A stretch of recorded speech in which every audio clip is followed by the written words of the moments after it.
E em uma palestra à Fundação Getúlio Vargas, nesta segunda-feira, o ministro do Supremo Tribunal Federal, Luiz Roberto Barroso, entrou em contradição nas críticas à corte e defendeu limites para a liberdade de expressão. Em sua fala, o magistrado parece ter discordado de Alexandre de Moraes nos supostos ataques antidemocráticos cometidos por algumas pessoas e disse que quem faz parte da vida pública precisa estar preparado para tudo. Agora que eu estou no espaço público, eu até acho que tudo devia ser autorizado mesmo, para a gente não deixar falar mal da gente. Mas a vida, evidentemente, não é assim, nem é bom que seja assim. Estar no espaço público é estar preparado para ser criticado e sofrer a crítica justa, a crítica injusta, a crítica verdadeira, a crítica mentirosa.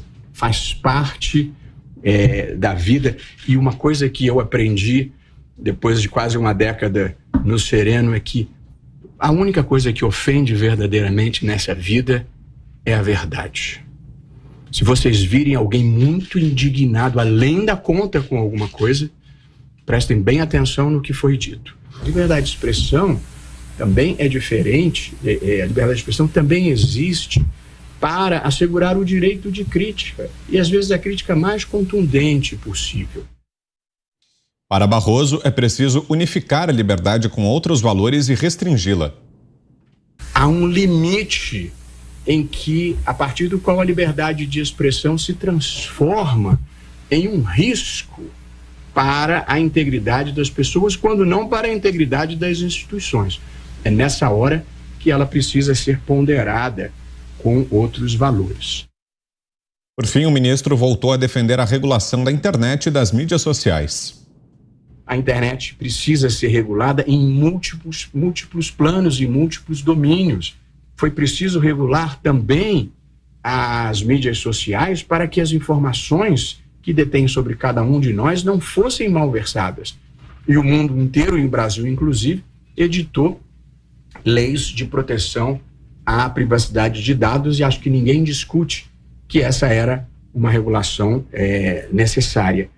E, por fim, foi necessário regular a internet e as mídias sociais quanto aos comportamentos inautênticos, os conteúdos ilícitos e para a responsabilização dessas plataformas. Você, Fiuza, 3 minutos. Comportamento inautêntico, né? O que seria o comportamento inautêntico? Eu queria, em primeiro lugar, dizer o seguinte: esses juízes palestrantes, eles não estão fazendo bem a sua própria credibilidade. Eles não estão, assim, se fortalecendo a sua idoneidade como magistrados. Eles falam, sobretudo, dessa maneira vaga que nós vimos, né? Eu fiquei assistindo atentamente e respeitosamente, procurando a lógica, procurando o mérito, né, daquelas declarações. Eu não encontrei. O comportamento inautêntico pode ser tudo, né? Ainda mais do jeito que o Supremo Tribunal Federal, integrado, né, pelo ministro Luiz Roberto Barroso, tem atuado, fazendo política. Então, eu fico pensando, ele diz que a liberdade de expressão tem que ser ali moderada, né, ou uma expressão parecida com essa.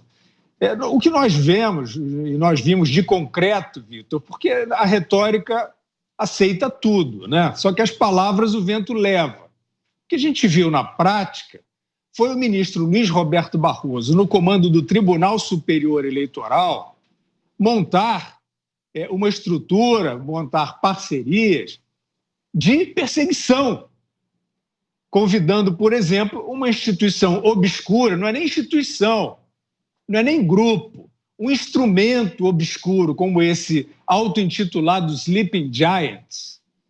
Isso aí é um instrumento de perseguição. Isso é um instrumento de coação, de intimidação quantitativa. Eles escolhem um alvo que sempre está naqueles ali que contrariam a suposta cartilha. Podem ser várias coisas, não tem valores, não tem valor algum.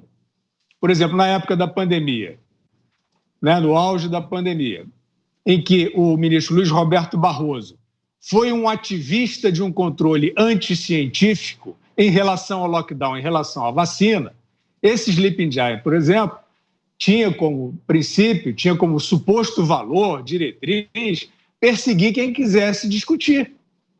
Lockdown, né? Podia discutir lockdown, podia discutir vacinas em desenvolvimento, tratamento imediato. Então, não são valores, é uma estrutura de perseguição pura e simples e que, evidentemente, é personalizada. Não tem nada a ver com moral, não tem nada a ver com valores.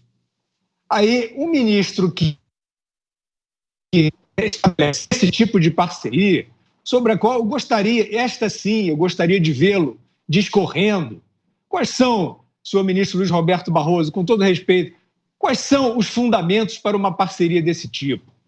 Quais são também as razões, as motivações para o uso do Tribunal Superior Eleitoral para condecorar personalidades às vésperas, no ano eleitoral, personalidades que têm um determinado alinhamento político?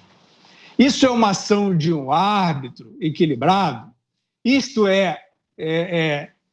traz credibilidade a alguém que está aí dizendo defender a liberdade de expressão com determinadas moderações? Não dá para entender.